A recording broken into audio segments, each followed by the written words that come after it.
جو شخص مسلمانوں کو بم سے اڑانے آیا تھا وہ کیسے اسلام کا داعی بنا؟ امریکہ کی ریاست انڈیانا کے شہر منسی میں پیدا ہونے والا رچرڈ میکنی ریمبو کی فلمیں دیکھتے ہوئے بڑا ہوا اور اسی کی طرح سخت جان اور طاقتور بن کر دشمنوں کو مارنا چاہتا تھا۔ اس کے اسی عزم اور امریکہ سے والہانہ محبت نے اسے امریکن مرین کور تک پہنچا دیا۔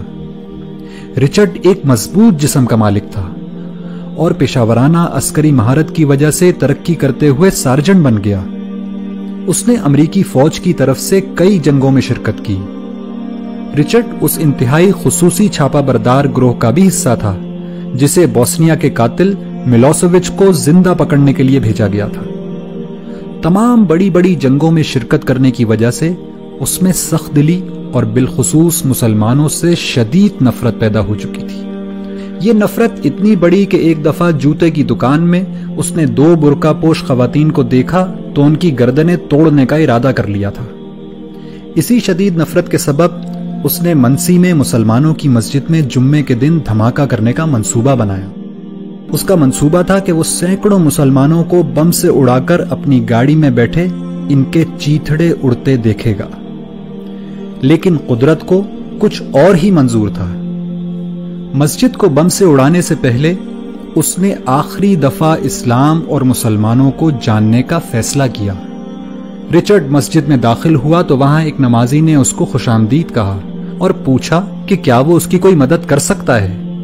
رچرڈ نے اس شخص سے اسلام کو جاننے کی خواہش ظاہر کی، چنانچہ اس نمازی نے اس کو قرآن مجید دے دیا اور کہا کہ آپ اس کو پڑھیے اور پڑھنے کے بعد جو سوالات آپ کے ذہن میں پیدا ہوں وہ ہم سے پوچھ لیجئے گا۔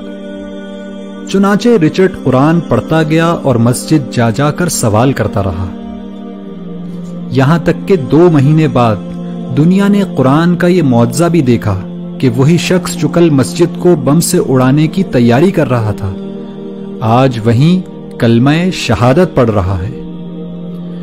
رچرڈ اس مسجد کی انتظامی کمیٹی کا 3 سال تک صدر رہا اور آج مایوسی اور نفرت کے شکار لوگوں کی کاؤنسلنگ کرتے ہوئے امریکہ میں اسلام کی دعوت لوگوں تک پہنچاتا ہے۔ ایک انٹرویو میں رچرڈ نے بتایا کہ قرآن کی اس ایک آیت نے اس کی زندگی تبدیل کر دی کہ جس شخص نے کسی ایک شخص کی جان بچائی اس نے گویا پوری انسانیت کو بچا لیا۔ اگر قرآن کی فقط ایک آیت مسلمانوں کے کٹر دشمن کی زندگی تبدیل کر سکتی ہے تو پورا قرآن کیا کچھ انقلاب برپا کر سکتا ہے۔ لیکن پھر بھی ہماری زندگیاں کیوں تبدیل نہیں ہو رہی؟ اس کی وجہ صرف ایک ہے کہ رچرڈ نے قرآن کو پڑھا اور سمجھا، لیکن ہم قرآن کو صرف پڑھتے ہیں، سمجھتے نہیں، ورنہ یہ ممکن ہی نہیں کہ رچرڈ کی طرح ہماری زندگیاں بھی تبدیل نہ ہوں۔